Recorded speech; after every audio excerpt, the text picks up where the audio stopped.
بسم اللہ الرحمن الرحیم۔ السلام علیکم۔ کیپٹل ٹاک میں خوش آمدید۔ 5 اگست 2019 کو بھارت نے مقبوضہ جموں و کشمیر میں جو کچھ کیا تھا اس کے بعد 5 اگست کے دن کو یوم استحصال قرار دیا گیا، لیکن 5 اگست 2024 کا دن جو ہے وہ بنگلہ دیش کے عوام کے لیے یوم نجات بن گیا ہے۔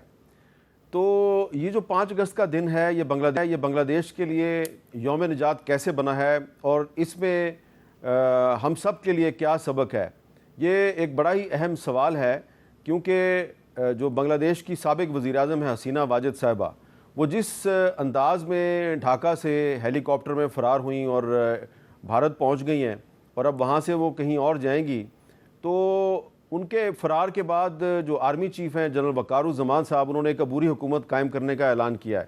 لیکن وقارالزمان صاحب کے بارے میں بہت کم لوگوں کو یہ پتہ ہے کہ یہ شیخ حسینہ واجد کے رشتہ دار ہیں، اور ایک حسینہ واجد کے پہلے دور حکومت میں ایک آرمی چیف تھے جنرل مستفیض الرحمان، وہ شیخ مجیب الرحمان کے کزن تھے اور حسینہ واجد کے انکل تھے۔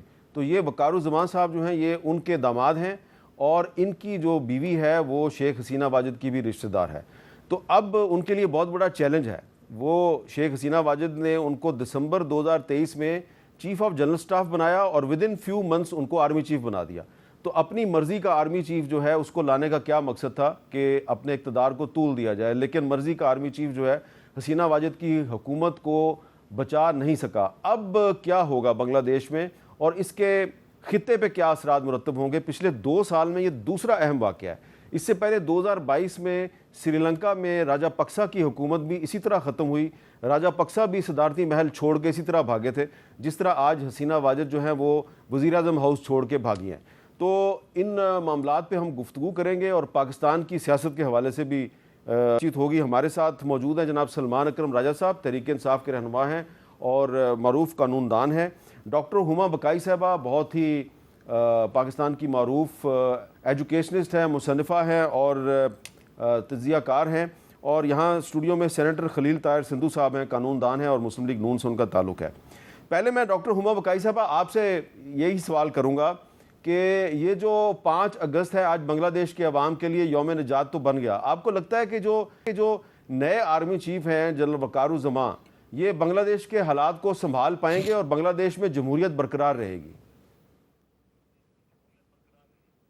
دیکھیے، ایک تو میں آپ سے گزارش کروں کہ حسینہ واجد صاحبہ فرار نہیں ہوئی، ان کو بالکل سیف ایگزٹ دیا گیا، کیونکہ اگر آپ کو مجیب الرحمان صاحب کا آخری دن یاد ہے تو حسینہ واجد صاحبہ واحد خاندان کی ممبر تھی جو بچ گئی تھیں، کیونکہ وہ اس وقت بھارت میں تھیں، اور جو اس صورتحال کو قریب سے دیکھ رہے تھے وہ کہہ رہے تھے 2 عوامل ہیں جو حسینہ واجد کی کنٹینیوٹی کا موجب بن سکتے ہیں، جو 3 مہینے سے یہ پروٹیسٹ ہو رہی تھی۔ انٹرنلی وہ فوج کی سپورٹ تھی اور ایکسٹرنلی وہ بھارت کی اور امپلیسٹ امریکہ کی سپورٹ تھی۔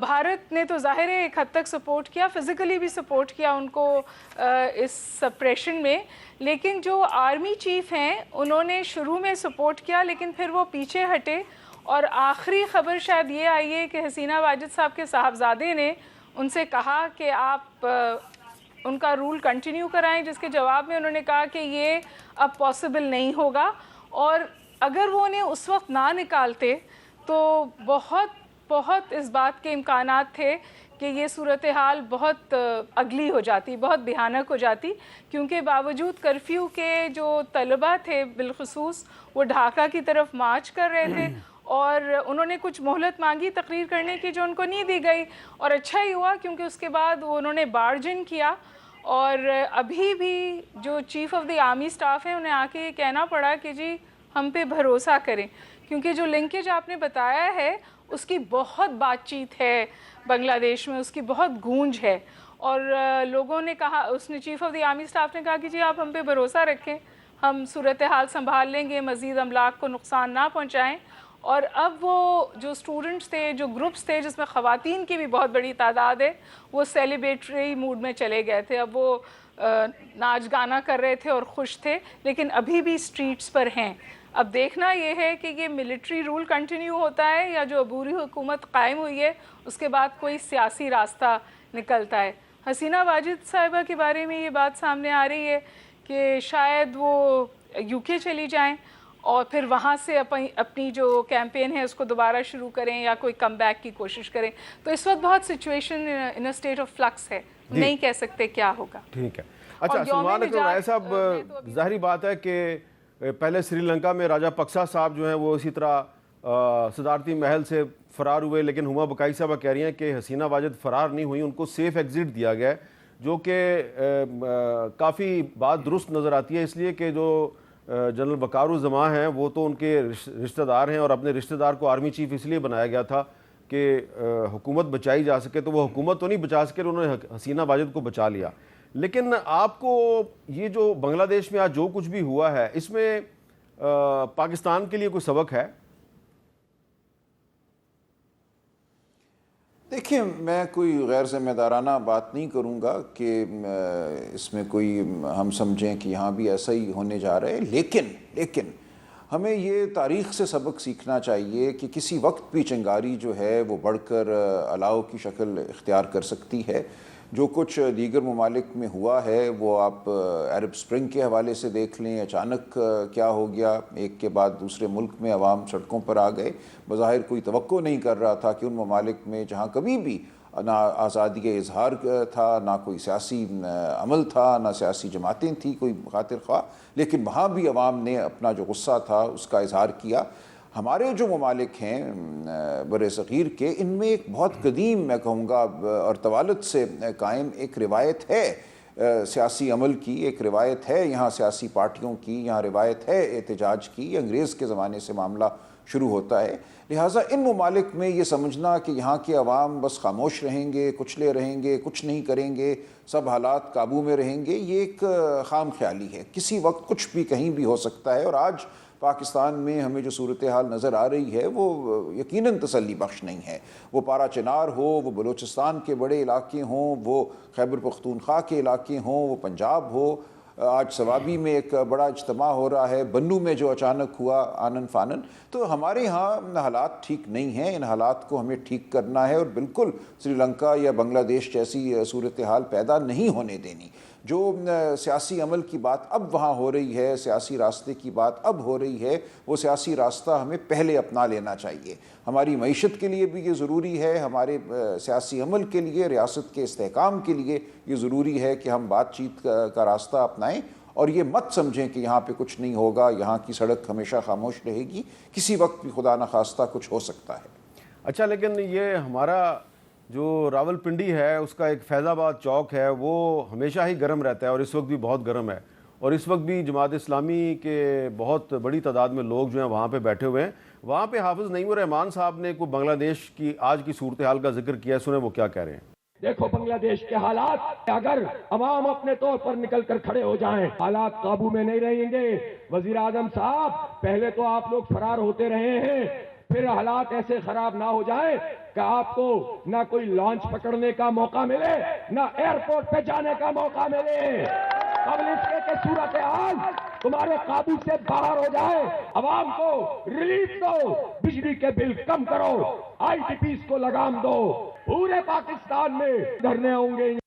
اچھا, خلیل طاہر سندھو صاحب, بنگلہ دیش میں تو بغاوت ہوئی کوٹا سسٹم کے خلاف, لیکن یہاں پہ جو جماعت اسلامی کے امیر ہیں حافظ نعیم الرحمان صاحب, وہ بجلی کے بلوں کے حوالے سے کہہ رہے ہیں کہ وزیر اعظم صاحب عوام کو ریلیف دیں, ورنہ آپ کے ساتھ بھی وہی ہو سکتا ہے جو بنگلہ دیش میں ہوا.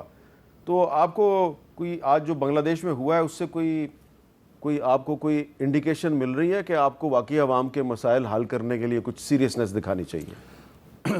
بہت شکریہ حامد میر صاحب. بیسیکلی تو یہ ڈیوٹی بھی ہے گورنمنٹ کی, اور یہ فنڈامنٹل رائٹ بھی ہیں لوگوں کے کہ ان کے لیے جتنی بھی زندگی ہے اس کو آسان بنایا جا سکے. But the problem is that کہ ہم ٹیکس نیٹ میں آج تک صحیح طریقے سے آتے ہی نہیں ہیں.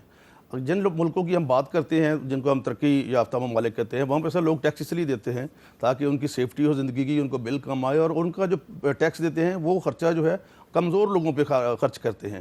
ہمارا یہ بڑا پرابلم ہے کہ ہم ٹیکس نیٹ ورک پہ نہیں آ رہے بالکل ہی, اور اب بھی آپ دیکھیں بہت تھوڑے لوگ ہیں جو ٹیکس دیتے ہیں. نمبر 1. نمبر 2, جو حافظ صاحب فرما رہے ہیں, میں اس لیول پہ نہیں ان سے توقع کرتا تھا کہ وہ اس لیول پہ جائیں گے, لیکن حافظ صاحب کو پتہ ہونا چاہیے, میں کوئی متراجہ بات تو نہیں کروں گا, لیکن لوگ ان کو ووٹ نہیں دیتے, کھلیں دیتے ہیں بس, اور نہیں, مطلب وہ جو بکروں کی کھالیں ہوتی ہیں. تو یہ پتہ چلے گا ایسی کوئی ادھر صورتحال پیدا نہیں ہوگی. میاں شہباز شریف صاحب کو جو ہے, he is committed, I work with him 2 times as a minister even in Punjab. تو وہ احمد میر صاحب بڑے قابل احترام ہے میرے لیے. اس قسم کی کوئی صورتحال پیدا یہاں پہ نہیں ہوگی. اور آپ جس طرح سے یہ کہتے تھے کہ ہم یہ کریں گے, پہلے کون سی ان کو اپنا 144 کی کو پرواہ ہوتی تھی, جلسے کرتے تھے نا, اب جان بوجھ کے نہیں کرتے. تو اس لیے کیونکہ ان کو پتہ ہے کہ ہمارے پاس اب لوگ نہیں آ رہے. یہ سوابی میں انہوں نے اس لیے رکھا ہے تو ان کو پتہ ہے کہ وہاں سے ان کی اپنی ہی گورنمنٹ ہے, وہاں سے لوگ بھی لے آئیں گے, سارا کچھ لے آئیں گے. اب جب پنجاب کی طرف آئیں گے یا کسی اور جگہ پہ آتے ہیں تو پھر ان کو پتہ چلے گا کہ کیا. آپ تو ایک ماشاء اللہ قانون دان ہیں سر, اور آپ یہ تانا دے رہے ہیں, طنز کر رہے ہیں بلکہ, کہ یہ سوابی میں جلسہ اس لیے کر رہے ہیں کہ وہاں پہ ان کی حکومت ہے. لیکن جب وہ اسلام آباد میں جلسے کے لیے اسلام آباد ہائی کورٹ سے اجازت لیتے ہیں تو پھر بھی جلسہ نہیں کر پاتے. یہ کیا چکر ہے سر؟ اجازت ایک جلسہ کرنے میں اور توڑ پھوڑ کرنے میں فرق ہے جی. جماعت اسلامی کا وٹ ایور میرا ان سے اختلاف ہو سکتا ہے, لیکن کم سے کم وہ فوجی تنصیبات کو تو کم سے کم نقصان نہیں پہنچا رہے. کم سے کم وہ 200 سے زائد جو لوگ ہیں ان کو اپنا, ان کے مجسمے تو نہیں توڑے جنرل شیر خان کے. ان کا پرابلم یہ ہے کہ ان کی وجہ سے ایک اخلاقی انحطاط پیدا ہو گیا سر. معاشی انحطاط تو اپنی جگہ, اخلاقی انحطاط پیدا ہو گیا جو جس میں آنریبل سلمان اکر واجہ صاحب جس جماعت میں ہیں, ان کی جماعت کی وجہ سے. تو سر ان کا جو اپنا سورسز ملتے ہیں, ہمیں پتہ ہوتا ہے کہ انہوں نے کیا کرنا ہے کیا نہیں کرنا. تو یہ اخلاقی انحطاط کی جو سب سے بڑی علامت ہے وہ فارم 45 ہے یا 47 ہے سر؟ اس کو حامد میر صاحب اس کو ثابت کون کرے گا؟ سلمان اکرم راجہ صاحب فرما رہے ہیں, میری بہت محترم ہے, ہمارے سینئر ہیں, کہ جی میں جیتا ہوں میں. لیکن سر جب تک وہ پروو نہیں ہوتا, اس کو پروو کس نے کرنا ہے؟ سلمان اکرم راجہ صاحب تو بہت کمپیٹنٹ وکیل ہے. کوئی فورم, کوئی ٹریبونل ثابت تو کرے. اگر ایسے یہ کرتے رہیں گے کہ 50% کام ان کا ہو گیا کہ یہ مان گیا اور فوجی نہیں مار رہے ان سے مذاکرات کرنے کے لیے, اس طرح سے تو سر نہیں ہوتا کہ گورنمنٹ. اچھا, میں ہما بقائی صاحب آپ سے ذرا سوال دوبارہ پہلے سبجیکٹ پہ جاؤں گا کہ شیخ حسینہ واجد صاحبہ جو ہیں انہوں نے اپنی حکومت ختم ہونے سے چند دن پہلے جماعت اسلامی پر پابندی لگائی. انہوں نے واٹس ایپ بند کر دیا, یوٹیوب بند کر دیا, ایکس بند کر دیا, انسٹاگرام بند کر دیا, کافی پابندیاں لگائیں, لوگوں کو گرفتار کیا. لیکن اس کے باوجود حکومت نہیں بچ پائی. سوال میرا یہ ہے کہ سیاسی جماعت پر پابندی لگا کر سوشل میڈیا کو بین کر کے وہ حکومت نہیں بچا سکیں, اس میں کسی کے لیے کوئی سبق ہے؟ دیکھیے جی, میں تو کیونکہ میرا تو تعلق کسی سیاسی جماعت سے ہے نہیں, اور میں تو ایز اے پولیٹیکل آبزرور بات کرتی ہوں. تو جتنے وثوق سے ابھی آپ کے معزز مہمان نے کہا کہ پاکستان میں ایسا کچھ نہیں ہو سکتا یا نہیں ہوگا, اور پھر اکرم راجہ صاحب نے بھی کہا کہ میں کوئی غیر ذمہ دار بات نہیں کرنا چاہتا, لیکن بات یہ ہے کہ جن ممالک میں یہ باتیں ہوئی ہیں وہاں پہ یہ بلڈ اپ ہوا ہے. وہاں پر بھی یہ ریوولٹ اگینسٹ دا ایلیٹ تھا. کوٹا سسٹم کیا تھا؟ سرکاری جو لوگ تھے ان کا کوٹا تھا, صرف انہیں ملازمتیں ملتی تھیں اور ایک عام آدمی کو, ایک عام بچے کو ملازمت نہیں ملتی تھی. اس کے خلاف یہ پروٹیسٹ شروع ہوا تھا جس میں پھر 300 لوگ مارے گئے, کل سے آج تک 36 لوگ مارے گئے, اور اس کے بعد حسینہ واجد جو ہیں ان کو سیف ایگزٹ دیا گیا. یا تو ہم انتظار کر رہے ہیں کہ اس قسم کا کوئی ٹریگر یہاں ہو, یا یہ ہم فیصلہ کریں کہ جو کنسرنز ہیں وہ P T I P M L N کو اور P M L N Peoples Party کو ایک دوسرے کے کورٹ میں بال پھینک کر حل نہیں ہوں گے. ٹیکسیشن آپ کہتے ہیں صحیح نہیں ہے, تو جی ٹیکسیشن کون ٹھیک کرے گا؟ اور جب آپ کے پاس اس کا موقع آیا تو آپ نے کیا کیا؟ آپ نے پھر سیلری طبقے کو اوپر ٹیکس لگایا, آپ نے مڈل کلاس کے اوپر بوجھ ڈالا. اگر آپ لوگ کوئی سوچ فہم رکھتے ہیں تو مڈل کلاس ریڑھ کی ہڈی ہوتی ہے کسی بھی معاشرے کی. آپ نے ریڑھ کی ہڈی پہ ضرب لگائی ہے یہ جو آپ نے ٹیکسیشن پیراڈائم لایا ہے. حامد میر صاحب, میرے پاس 1.5 لاکھ روپے لوگوں کی تنخواہ کے لوگ ہیں جن کے اب اس وقت پیسے کٹ رہے ہیں, اور آپ کیسے یہ جسٹیفائی کر رہے ہیں؟ اسی طرح بجلی کے بل پہ واقعی لوگ سونے کی بالیاں اور گھر کا سامان بیچ رہے ہیں, لیکن یہ کوئی کریکٹیو میجرز نہیں لے رہے. مجھے لگتا ہے پاکستان کا خاصا یہ ہے کہ ہم ایک غلطی کے بعد وہی غلطی دوبارہ کرتے ہیں اور یہ امید رکھتے ہیں کہ نتیجہ مختلف آئے گا. میرا خیال ہے ہم بہت پریکیریس صورتحال ہے یہاں پر, اور بنگلہ دیش زیادہ وولٹائل معاشرہ ہے, وہاں پہ آپ کو یہ سب کچھ نظر آ گیا, لیکن just below the surface Pakistan میں بھی خاصا انریسٹ ہے. اور یہ میں آپ لوگ تو روز ٹی وی پہ بیٹھتے ہیں, میں روز لوگوں سے ملتی ہوں, بچوں سے ملتی ہوں. بچے ناراض ہیں, اپنے انٹرویوز میں یہ کہتے ہیں کہ اچھا ہمیں سی ایس کرا دیں کیونکہ ہم یہ ملک چھوڑ کے جانا چاہتے ہیں. آپ لوگوں کے لیے بات اہم نہیں ہوگی, میرے جیسوں کے لیے یہ بہت اہم بات ہے. تو یہ سمجھنا کہ یہ گزر جائے گا، یہ پاکستان میں نہیں ہوگا. تمام سپریشن کے ٹولز حسینہ واجد صاحبہ نے استعمال کیے. 15 سال کا اقتدار تھا، انٹرنل سپورٹ بھی تھی، ایکسٹرنل سپورٹ بھی تھی، اس کے باوجود وہ جان بچا کے بھاگی ہیں. جی سلمان اکرم راجہ صاحب، اب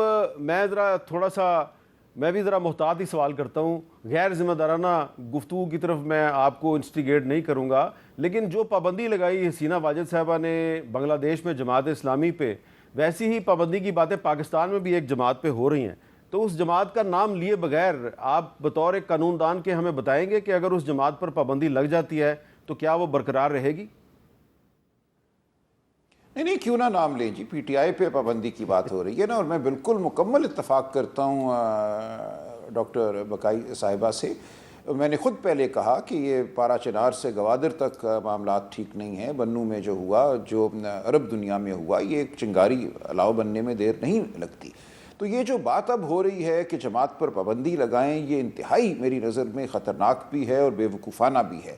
پاکستان کی تاریخ میں ایک دفعہ ہم نے ایسا کیا ہے، ایک قابل ذکر جماعت پر پابندی لگائی. پی ٹی آئی تو آج ملک کی سب سے بڑی جماعت ہے. جب نیشنل عوامی پارٹی پہ پابندی لگی 1975-76 میں، تو اس کا کیا نتیجہ ہوا؟ بعد میں ضرور اے این پی بن گئی، لیکن اے این پی مکمل طور پہ نیب کا نعم البدل نہیں تھی. بہت سے لوگ جو نیب کی سیاست سے جڑے تھے وہ تتر بتر ہو گئے، ایک خلا پیدا ہوا. اس خلا کو پھر ان لوگوں نے پر کیا جو متشدد تھے یا جو اور نظریات رکھتے تھے، جن کا خمیازہ ہم آج دن تک بھگت رہے ہیں. خلا نہیں رہتا کہیں بھی. آج پی ٹی آئی ملک کی ایک بہت بڑی حقیقت ہے. خیبر پختونخوا میں مکمل طور پہ ایک حاوی جماعت ہے. آپ اس جماعت کو اگر منظر سے ہٹاتے ہیں تو وہ لوگ جن کا ذکر کیا، وہ بچے، وہ ینگ لوگ ڈاکٹر بقائی نے جن کا ذکر کیا، وہ بالکل پہلے ہی مایوس ہیں. ان کے ووٹ کو عزت نہیں دی گئی. ہمارے دوست نے پی ایم ایل این سے کہا کہ ثابت کریں. ہم تو ثابت کرنے کی کوشش کر رہے ہیں کہ فارم 45 پہ آپ نے کیا کیا. پورے پنجاب میں سپریم کورٹ سے انہوں نے اسٹے لے کے ہمارے ٹرائیبیونلز کو کام کرنے سے روک دیا ہے. انہوں نے قانون سازی کی اور کہا کہ ہائی کورٹ کے حاضر سروس جج نہیں، ریٹائرڈ جج جو الیکشن کمیشن اپنی مرضی سے لگائے گا وہ مقدمے سنیں گے. ان کی پوری کوشش ہے کہ حقیقت سامنے نہ آئے. عوام کی آواز کو جو سلب کیا گیا 8 اور 9 فروری کی رات، وہ اسی طرح قائم رہے اور حقیقت، قانون، ہر چیز جو ہے منہ تکتا رہے. اس وقت انتہائی خوفناک صورتحال ہے. بالکل ٹھیک کہہ رہی ہیں ڈاکٹر صاحبہ، مایوسی کا عالم ہے. میں عرصے سے کسی 20-25 سال کے نوجوان سے نہیں ملا جو اپنا مستقبل پاکستان سے منسلک دیکھتا ہو. سب یہ سوچتے ہیں میں یہ کروں گا، وہ کروں گا، پھر یہاں نکل جاؤں گا، وہاں نکل جاؤں گا. اس طرح معاشرے اور قومیں اور ملک ترقی نہیں کرتے.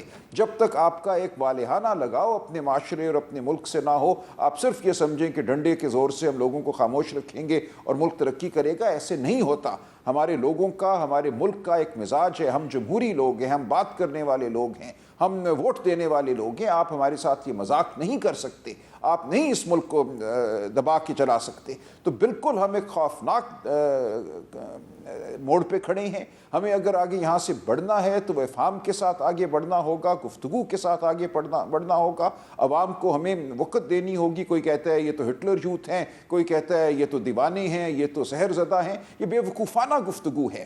ہماری عوام، ہمارے نوجوان جو ہیں باشعور ہیں، وہ ہر بات کو سمجھتے ہیں. نہ یہاں کوئی سحر زدہ ہے. وہ دیکھ رہے ہیں کہ 76 سال ان کے ساتھ کیا ہوا، ان کی تعلیم کا کیا عالم ہے، ان کی صحت کا کیا عالم ہے، ہسپتال کیا ہے. اس ملک کو لوٹا گیا ہے.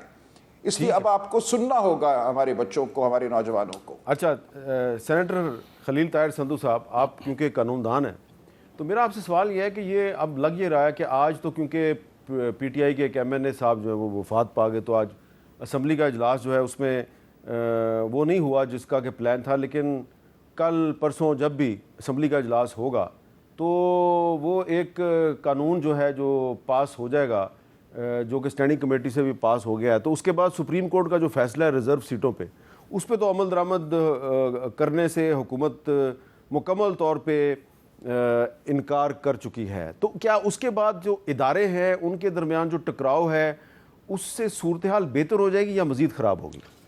بہت شکریہ. میں آنریبل سلمان اکرم راجہ صاحب سے ریکویسٹ کرنا چاہتا ہوں کہ انہوں نے خود، میں ساتھ کھڑا تھا ان کے پیچھے، اور یہ تھے کمل شوزن صاحبہ کے وکیل.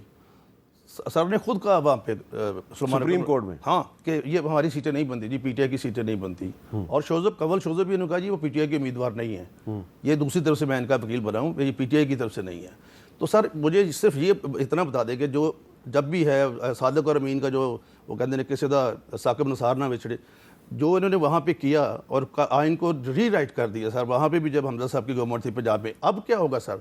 ایک اگر ایفیڈیوٹ یہ پہلے دے چکے ہیں جس میں سلمان اکرم راجہ صاحب نے بھی ایفیڈیوٹ دی ہے کہ ہم سنی اتحاد کونسل کے ہیں یا فلاں واٹ ایور جو بھی سوائے ہاں نہیں، لیکن انہوں نے اپنا ایفیڈیوٹ پی ٹی اے کا دیا ہے سلمان اکرم راجہ صاحب نے. باقی جو ہے جب یہ نیا ایفیڈیوٹ دیں گے، جو 3 دن کی آئین میں اور الیکشن ایکٹ وہ بھی آئینی ادارہ ہے، اس میں مدت ہے کہ ودن 3 days آفٹر دی الیکشن آپ نے کوئی جماعت جوائن کرنی ہے، وہ انہوں نے جوائن کر لی، اس پہ بیان حلفی بھی دے دیا کہ ہم اس جماعت سے تعلق رکھتے ہیں. اب جب یہ نیا سارا ایویڈنس دیں گے تو کیا یہ 62 رجسٹرز میں سارے نہیں آئیں گے؟ وہ کسی طریقے سے بھی یہ تو مجھے لگ رہا ہے کہ بہت میں بڑے ادب اور احترام کے ساتھ شاید آئی ول بی لاسٹ پرسن اور وکیل جو عدلیہ کے بارے میں ایسی بات کروں گا، لیکن جب وہ پارٹی نہیں ہے، وہ کچھ مانگ نہیں رہے آپ سے، اور یہ تو ایسے ہوا کہ جیسے شادی ابھی بعد میں ہونی طلاق پہلے ہوگی، یہ بالکل وہی صورتحال بنی ہے. لیکن اب تو فیصلہ آ گیا نا سپریم کورٹ، جس فیصلہ آ گیا لیکن اور اکثریتی فیصلہ ہے. لیکن اب سر آئین بچانا نا، ہم نے ایک فیصلہ تو نہیں بچانا، آئین اس آئین کو بچانا پڑے گا. اگر یہ آئین بچے گا تو سارا کچھ ہوگا سر. اور جو 2 ججز نے اختلافی نوٹ دیا انہوں نے تو پورے کا پورا اس کا جو ہے. چلیں میرا اس پہ واپس سلمان صاحب آپ کا کیا رسپانس ہے کہ خلیل طاہر سندھو صاحب کہہ رہے ہیں جی کہ میں تو سپریم کورٹ میں موجود تھا جب آپ نے یہ کہا تھا کہ جناب ہم جو ہے وہ یہ فیصلے میں بھی ہے جی، ہاں کہ کیا کہا تھا انہوں نے بتایا جی میں عرض کر دیتا ہوں. دیکھیے میں عرض کر دیتا ہوں کہ جی آپ جی سلمان صاحب. یہ دیکھیں ہماری گزارش یہ تھی کہ چونکہ آپ نے ہمارے امیدواروں کو آزاد امیدوار قرار دیا، غیر آئینی طور پہ، میں اس کے خلاف عدالت میں بھی گیا، ہائی کورٹ گیا، الیکشن کمیشن گیا، سپریم کورٹ گیا، سپریم کورٹ نے ہماری اپیل لینے سے انکار کر دیا. ہم نے ہر سطح پہ یہ بات کی کہ ہم ہرگز آزاد نہیں ہیں، ہمیں پی ٹی آئی ہی کا امیدوار تصور کیا جائے، اور سپریم کورٹ نے مانا کہ یہ غلط ہوا. جو الیکشن کمیشن کا فیصلہ تھا، جو ہائی کورٹ کا فیصلہ تھا، جو سپریم کورٹ میں اپیل نہیں سنی گئی، یہ سب کچھ غلط ہوا، غیر آئینی ہوا. ہم لوگ پی ٹی آئی ہی کے امیدوار تھے اور ہمیں بطور پی ٹی آئی ریٹرنڈ کینڈیڈیٹ تسلیم کیا جانا چاہیے تھا. لیکن ہماری گزارش یہ تھی کہ اب ایک غلطی کر دی، الیکشن کمیشن نے یہ غلطی کی، ہم نے تو نہیں کی. آپ نے ہمیں آزاد قرار دیا تھا، لہٰذا ہم نے 3 دنوں میں سنی اتحاد کونسل جوائن کر لی. اب آپ سنی اتحاد کونسل کو دے دیجئے سیٹیں. سپریم کورٹ نے یہ موقف قبول کیا. انہوں نے کہا لیکن ہم اس سے ایک قدم آگے اس لیے جائیں گے کہ عوام نے جو ووٹ دیا تھا وہ سنی اتحاد کونسل کو نہیں دیا تھا، وہ پی ٹی آئی کو دیا تھا، وہ عمران خان کو دیا تھا، اور جو حقیقت ہے اس کا ادراک ہونا چاہیے، اس کو ماننا چاہیے. الیکشن کمیشن نے خود ریکارڈ فائل کیا 80 کے قریب ایم این ایز کا، ریٹرنڈ ایم این ایز کا، جن کو آزاد قرار دیا گیا تھا. اس سے یہ ثابت ہوا کہ اس میں سے 39 ایسے تھے جنہوں نے ہر سطح پہ اپنے آپ کو پی ٹی آئی کا امیدوار قرار دیا تھا. باقی کچھ ایسے تھے کہ جنہوں نے اپنے آپ کو امیدوار قرار دیا تھا لیکن ان کے جو ٹکٹ تھے وہ ریکارڈ پہ موجود نہیں تھے. میں نے یہ ثابت کیا عدالت کے سامنے، میرا ریکارڈ بھی الیکشن کمیشن نے داخل کیا عدالت کے سامنے، اور اس میں سے میرا ٹکٹ جو کہ میں نے ریٹرننگ افسر کو دے کر اس کی رسید بھی لی تھی وہ نکال دیا اور کہا کہ انہوں نے تو ٹکٹ جمع ہی نہیں کرایا. اس سے یہ بات ثابت ہوئی کہ الیکشن کمیشن نے عدالت کے سامنے غلط بیانی سے کام لیا تھا. اس لیے سپریم کورٹ نے یہ کہا کہ اب ہم آپ کو موقع دیتے ہیں، جو لوگ پی ٹی آئی کے امیدوار تھے نامینیشن پیپر میں، جنہوں نے اپنے آپ کو پی ٹی آئی کا امیدوار قرار دیا اور جو جیت گئے اس حوالے سے عوام نے ان کو پی ٹی آئی کے نام پہ ووٹ دیے، وہ اب بھی اپنی سٹیٹمنٹ دے دیں، اور پی ٹی آئی اگر اس کو قبول کرتی ہے تو ان کو پی ٹی آئی کا کینڈیڈیٹ سمجھا جائے گا اور ریٹرنڈ کینڈیڈیٹ سمجھا جائے گا. لیکن آپ دیکھیے اس میں بات بڑی ایک معمولی ہے. اگر ہمیں سنی اتحاد کونسل کا بھی سمجھ کے سیٹیں دے دی جاتی تو ہم 2-4 دن بعد پی ٹی آئی جوائن کر لیتے، یا سنی اتحاد کونسل اور پی ٹی آئی میں ایک انضمام ہو جاتا. اس میں مسئلہ کیا ہے؟ کوئی بہت بڑا قدم ایسا نہیں اٹھایا سپریم کورٹ نے. جو 2 جج صاحبان کا فیصلہ ہے بصد احترام مجھے اس سے سخت اختلاف ہے، میں اس پہ تحریر بھی کروں گا چند دنوں میں کہ اس میں کیا کیا خامیاں ہیں، غلطیاں ہیں، فاش غلطیاں ہیں.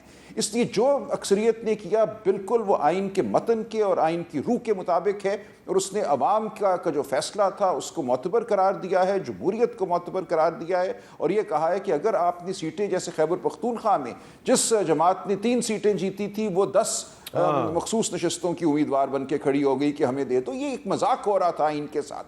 جمہوریت یہ کہتی ہے کہ جو آپ کو عوام نے دیا ہے اس کے مطابق ہی آپ کو سیٹیں ملیں گی، اسی تناسب میں. تو اس مذاق کو سپریم کورٹ کی اکثریت نے ختم کیا. جو بدقسمتی سے جو اقلیتی فیصلہ ہے اس نے اس کو برقرار رکھنے کی کوشش کی، لیکن شکر ہے کہ اکثریت نے آئین اور قانون اور جمہوریت کی روح کے مطابق فیصلہ کیا. اچھا جی، میں یہاں پہ ایک وقفہ لے رہا ہوں، وقفے کے بعد میں ڈاکٹر ہما بقائی صاحبہ کے پاس واپس جاؤں گا. وقفے کے بعد دوبارہ ملتے ہیں.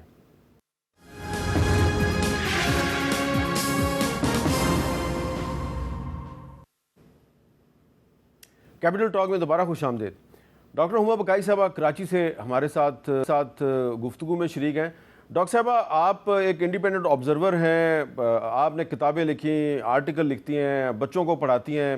ابھی جو آپ نے گفتگو کی وہ آپ کی گفتگو جو ہے وہ نوجوانوں کے ساتھ آپ کے انٹریکشن کا جو ایکسپیرینس ہے اس پر مبنی ہے. اب یہ بتائیں کہ جب آپ یہ گفتگو سن رہی ہیں سلمان اکرم راجہ صاحب کی اور سینیٹر خلیل طاہر سندھو صاحب کی، تو ایسا لگ رہا ہے کہ پاکستان کے دو اہم ادارے جو ہیں، یعنی کہ ایگزیکٹو اور سپریم کورٹ، یہ ایک بڑے تصادم کی طرف بڑھ رہے ہیں.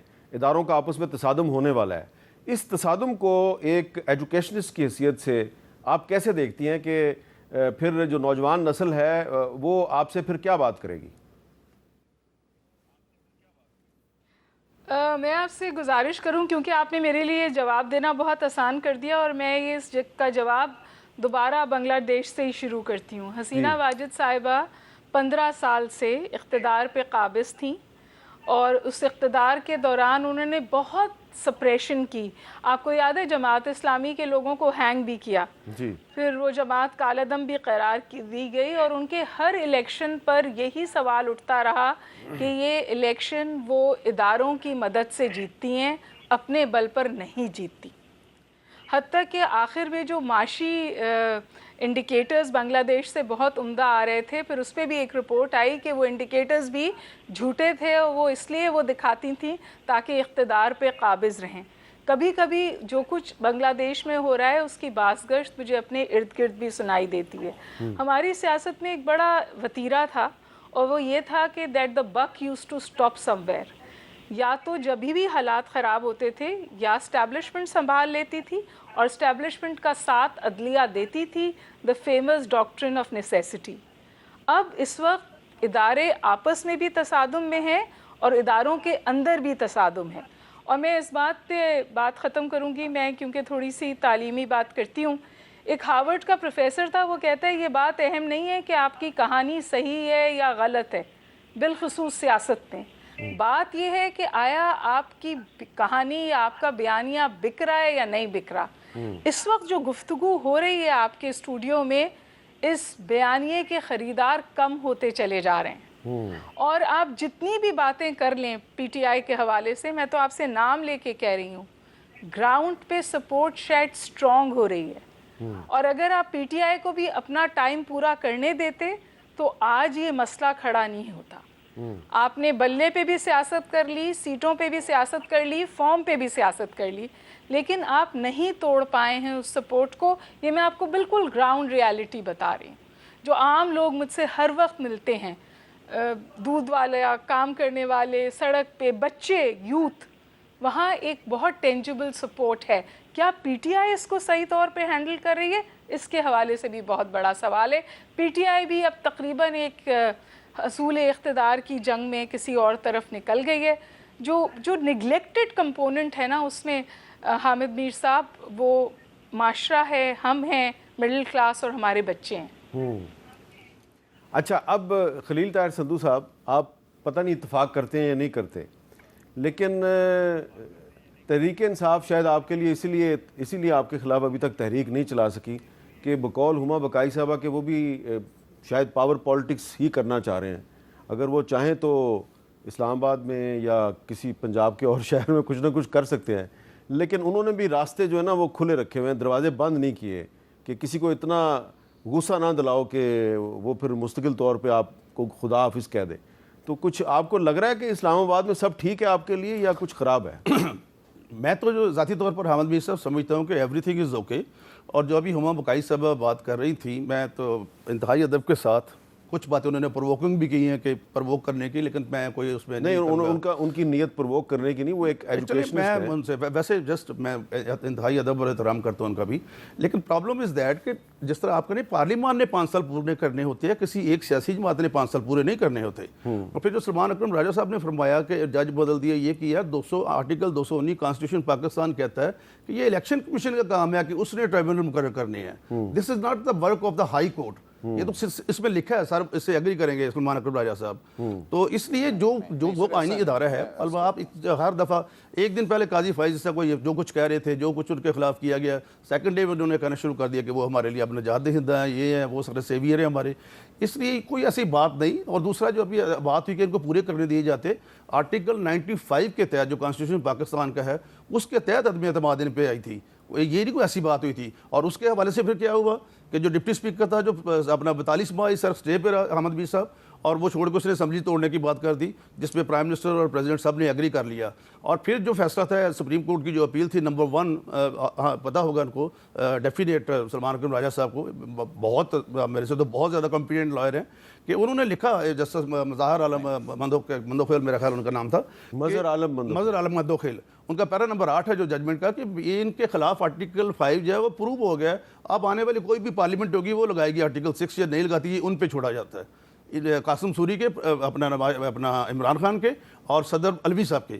اس کا پیرا نمبر 8 ہے جی, میں آپ کو ابھی بھی دے دیتا ہوں. مظہر عالم میاں خیل مظہر عالم میاں خیل صاحب. تو ان کا یہ جب ججمنٹ آئی وہ والی, اس کی اس ایس سی جو سپریم کورٹ کا تھا, لیکن وہ تو صرف ایک جج کی آبزرویشن تھی نا. دیر واز آبزرویشن, میں یہ کہہ رہا ہوں. لیکن وہ جو کام کیا تھا کہ اگر اٹ ڈز ناٹ مین, اور سیکنڈلی لا یہ سر کہتا ہے, اور رولز بھی یہ کہتے ہیں کہ جب کسی کے خلاف عدم اعتماد آ جاتی ہے, جمع ہو جاتی ہے, دین سر اسمبلی توڑی نہیں جا سکتی. اچھا, اب سلمان صاحب میرا آپ سے سوال جو ہے نا وہ یہ ہے کہ کیا پاکستان تحریک انصاف اصولوں کی سیاست کر رہی ہے یا پاور پالیٹکس کر رہی ہے, جس میں اپنے ہی اصولوں پہ کمپرومائز بھی کر رہی ہے؟ سوال میں آپ سے تھوڑا سا کرنے سے پہلے میں آپ کو چاہتا ہوں کہ D G I S P R نے آج جو فرمایا وہ ذرا سن لیں. ایک ٹاپک 9 مئی ہے جس کے بارے میں آپ نے اناؤنس کیا تھا. فوج کا ایک واضح موقف تھا کہ جب تک معافی نہیں مانگی جاتی جنہوں نے یہ کیا, اس وقت تک ان کے ساتھ بات نہیں ہوگی. بڑے بڑے اینکر یہ خبریں دے رہے ہیں کہ کوئی غیر سیاسی لوگ جو ہے وہ بات چیت کر رہے ہیں اس جماعت کے سربراہ کے ساتھ جو کہ 9 مئی میں ملوث تھی, اور کوئی ڈیل کی باتیں ہو رہی ہیں. اس پہ لیٹسٹ اپڈیٹ کیا ہے؟ اس موضوع پہ جو فوج کا بڑا واضح موقف ہے, جو 7 مئی کی آئی ایس پی آر کی پریس کانفرنس تھی, اس میں یہ بیان کیا گیا تھا. نہ اس میں کوئی تبدیلی آئی ہے اور نہ ہی آئے گی. Salman sahab, D G I S P R نے کہا کہ جو ہمارا موقف تھا کہ نہ اس میں کوئی تبدیلی آئی ہے نہ آئے گی, یعنی کہ وہ کہہ رہے ہیں پہلے معافی مانگو پھر آپ سے بات ہوگی. تو عمران خان صاحب جو ہیں وہ اب کہتے ہیں جی میں حکومت سے تو بات نہیں کروں گا, فوج سے بات کروں گا. تو وہ جو سویلین سپرمیسی کا تحریک انصاف کا ایک نعرہ تھا وہ کدھر گیا؟ کسی سودے بازی کا شکار ہو گیا؟ نہیں, بالکل نہیں. دیکھیں, جمہوریت میں اور پاور پالیٹکس میں کوئی بہت زیادہ فرق نہیں ہے. ہم یہ کہہ رہے ہیں اس ملک میں شفاف الیکشن ہونے چاہیے, جو الیکشن میں دھاندلی ہوئی اس کو ختم ہونا چاہیے. آپ آزاد منصفانہ ٹرائیبیونلز کے ذریعے کام ہونے دیں. الیکشن ایکٹ 2017 کے سیکشن 140 سب سیکشن 3 میں وضاحت سے لکھا ہے کہ ٹرائیبیونلز جو ہیں وہ چیف جسٹس جو ہائی کورٹ کے ہیں ان کی مشاورت سے ہوں گے. مشاورت 30 سال سے ہماری عدالتیں کہہ رہی ہیں جب چیف جسٹس سے ہو تو اس کی رائے کو رد نہیں کیا جا سکتا جب تک آپ کے پاس ٹھوس مواد نہ ہو کسی جج کے خلاف. تو یہ تو ایک بات ہے. دیکھیے, ہم یہ کہتے ہیں کہ جو ایک طاقت ہمارے سامنے کھڑی ہے, جمہوری عمل کے سامنے کھڑی ہے, اس طاقت سے تو ہمیں بہرحال گفتگو کرنی ہے. تمام سیاسی جماعتیں جو ہیں وہ موجود ہیں, لیکن ایک اس وقت محور ہے پاکستان میں طاقت کا, اور ہم جانتے ہیں کہ وہ مقتدرہ ہے.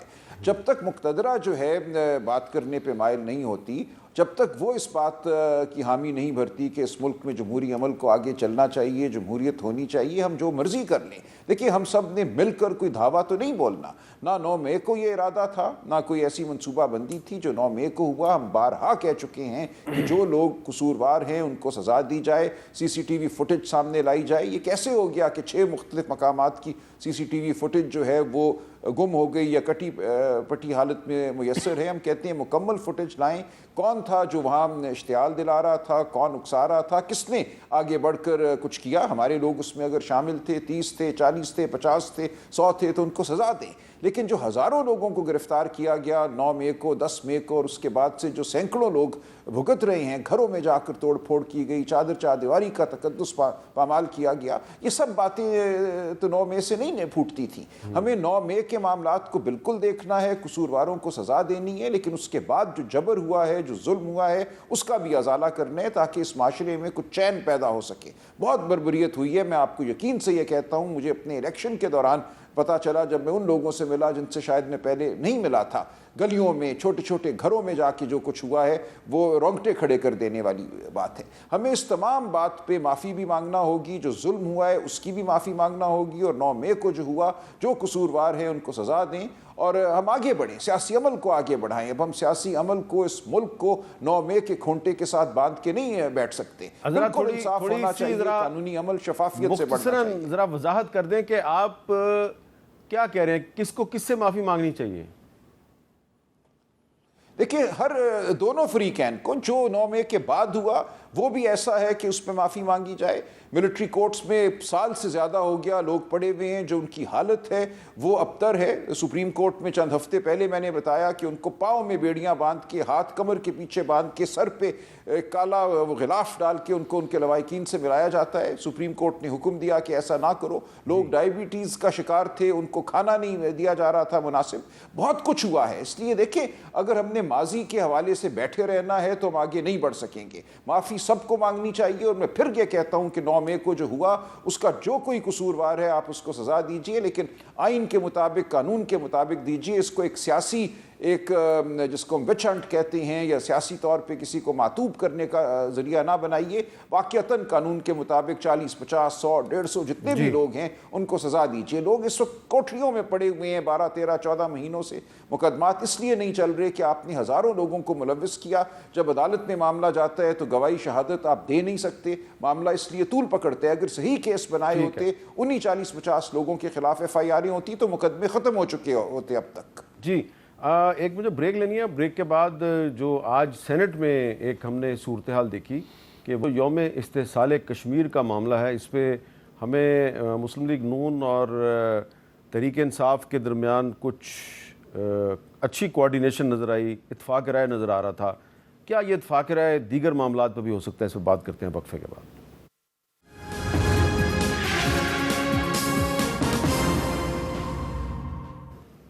کیپٹل ٹاک میں دوبارہ خوش آمدید. چند دن پہلے آپ نے دیکھا کہ قومی اسمبلی میں فلسطینی رہنما اسماعیل ہانیہ کی شہادت پر جو حکومت اور اپوزیشن ہے اس نے ایک مشترکہ قرارداد منظور کی, اور ایک کافی عرصے کے بعد ایک اتفاق رائے ہمیں نظر آیا حکومت اور اپوزیشن کے درمیان. آج ایسا ہی اتفاق رائے ہمیں سینٹ میں بھی نظر آیا, جہاں پہ پاکستان تحریک انصاف کے رہنما علی ظفر صاحب جو ہیں انہوں نے یوم استحصال کشمیر کے حوالے سے جو قرارداد پیش کی اس کو حکومت کی طرف سے سپورٹ کیا گیا. ڈاکٹر ہما بقائی صاحب, میرا آپ سے سوال یہ ہے کہ اس وقت آپ کو کیا نظر آتا ہے کہ کیا موجودہ صورتحال میں کچھ ایسے نیشنل ایشوز ہیں جس پہ کہ حکومت کو اور اپوزیشن کی جماعتوں کو اپنے جو اختلافات ہیں وہ تھوڑی دیر کے لیے پس پش ڈال کے ان ایشوز پہ بھی آپس میں تعاون کرنا چاہیے؟ چلیں فلسطین پہ تعاون ہو گیا, کشمیر پہ بھی تعاون ہو گیا, اور کون سے ایشوز ہیں جس پہ ایک کامن پاکستانی جو ہے وہ چاہتا ہے کہ حکومت اور اپوزیشن ایک مشترکہ موقف اختیار کریں؟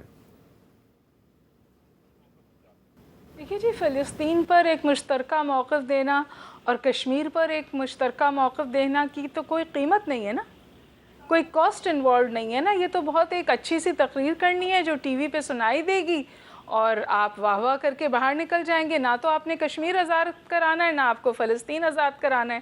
ہاں, آپ کو اپنی عوام کو غربت سے آزاد کرانا ہے, ان کو تعلیم دینی ہے اور ان کو ہیلتھ کیئر دینی ہے. وہاں پہ تو کوئی کنسنسس نہیں, وہ ایشوز ہی نہیں ہیں آپ کے لیے.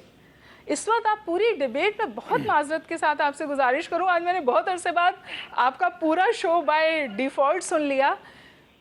کانسٹیٹیوشنل انٹریکسیز کی بات ہے, اٹیک ہے, کاؤنٹر اٹیک ہے, لیکن کیا کہیں اس پوری گفتگو میں وہ ایک عام آدمی فیکٹر ان ہو رہا ہے جو سڑک پر لٹرلی سسک رہا ہے؟ حامد میر صاحب, بہت برے حالات ہیں. کراچی کی لوٹ مار ایسی ہے کہ گھر سے بچیوں کو باہر بھیجتے ہوئے ڈر لگنے لگا ہے.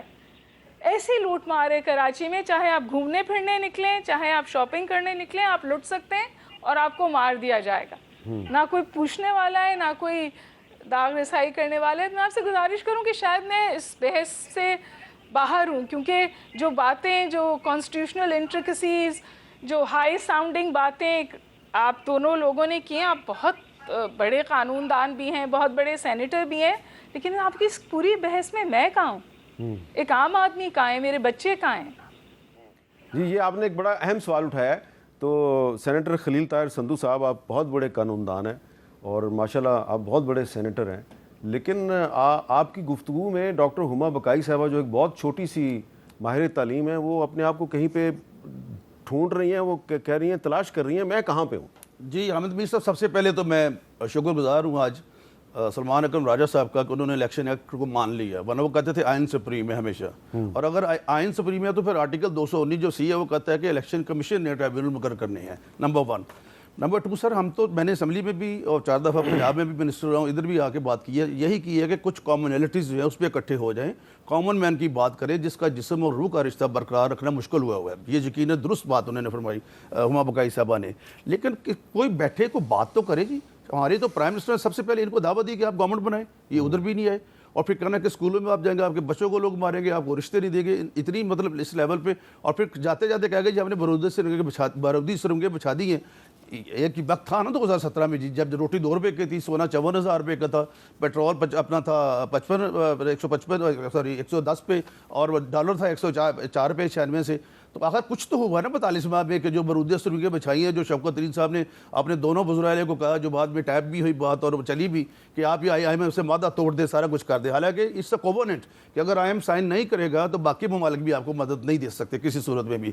دیٹس وائی کہ ملک کو ہم نے سیاست کو قربان کر دیا لیکن ریاست کو بچایا، اور اس کو انسالوینسی سے، انسالوینٹ ہونے سے بچا لیا. آپ نے اپنی سیاست کو قربان کر کے ریاست کو بچا لیا. جی بالکل بچایا. پکی بات ہے. جی پکی بات. یہ جو سپریم کورٹ کی اور پارلیمنٹ کی لڑائی ہونے والی ہے، اس میں ریاست کو کوئی نقصان نہیں ہوگا. نہیں، ریاست کو کوئی نقصان نہیں. جی سلمان صاحب، ریاست کو کوئی نقصان نہیں ہوگا، آپ اتنے پریشان کیوں ہیں؟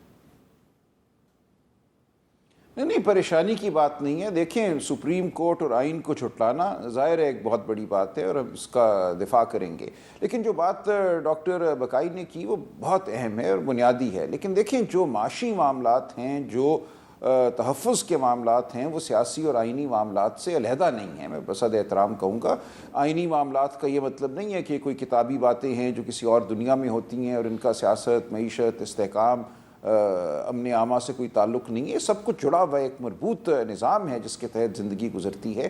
جب آپ جھوٹ اور فریب کی بنیاد پر ایک حکومت کھڑی کرتے ہیں، 16 سیٹیں جیتنے والی جماعت کو آپ حکومت دے دیتے ہیں اور پھر کہتے ہیں آئینی ترمیم کرو، ان کی نشستیں بھی لے لو، تو معاشرے میں اضطراب پیدا ہوتا ہے. اضطراب جب پیدا ہو تو پھر معیشت خراب ہوتی ہے، امن عامہ بھی خراب ہوتا ہے. تو یہ سب چیزیں مربوط ہیں. دیکھیے، معیشت کے لیے وہ سوچے گا جو واقعتاً یہ سمجھتا ہے کہ اس کو عوام کے پاس جا کر عوام کی تائید کی ضرورت ہے. اگر ہم یہ سوچیں کہ ہمیں تو عوام کی تائید چاہیے نہیں، 8-9 فروری ہو یا اگلی دفعہ جب الیکشن ہوں گے تو فارم 47 ہمارے لیے بنا دیے جائیں گے، تو ہمیں کیا ضرورت ہے؟ اچھا، آپ کو امید ہے کہ جو سپریم کورٹ کا فیصلہ ہے، سلمان صاحب آخری میرا سوال ہے، چھوٹا سا جواب، آپ کو لگتا ہے کہ سپریم کورٹ کا جو فیصلہ ہے ریزرو سیٹ پہ، اس پہ عمل درآمد ہو جائے گا؟ دیکھیں، اگر یہ قانون پاس کرتے ہیں جو ان کا ارادہ ہے تو سپریم کورٹ کو اس قانون کو کالعدم قرار دینا پڑے گا. میں نے بغور اس بل کا جائزہ لیا ہے، مکمل طور پہ آئین سے متصادم بل ہے. اس کو بالکل ختم کرنا ہوگا اور مجھے یقین ہے کہ سپریم کورٹ اس کو کالعدم قرار دے گی. بہت بہت شکریہ سلمان اکرم راجہ صاحب، ڈاکٹر ہما بقائی صاحبہ اور خلیل طاہر سندھو صاحب. لگتا یہ ہے میں آپ نے دیکھا کہ سلمان اکرم راجہ صاحب کہہ رہے ہیں کہ اگر حکومت سپریم کورٹ کے فل بینچ کے فیصلے پہ امپلیمنٹیشن نہیں کرتی اور پی ٹی آئی کو ریزرو سیٹیں نہیں دیتی تو وہ کہہ رہے ہیں پھر سپریم کورٹ کو ہی جو ہے وہ اس قانون کو کالعدم قرار دینا چاہیے. تو اس لحاظ سے دیکھا جائے تو ڈاکٹر ہما بقائی صاحبہ کا یہ سوال بڑا اہم ہے کہ یہ جو حکومت اور اپوزیشن کی لڑائی ہے، اس میں جو عام آدمی ہے وہ کہاں پہ کھڑا ہے. اجازت دیجیے، اللہ حافظ.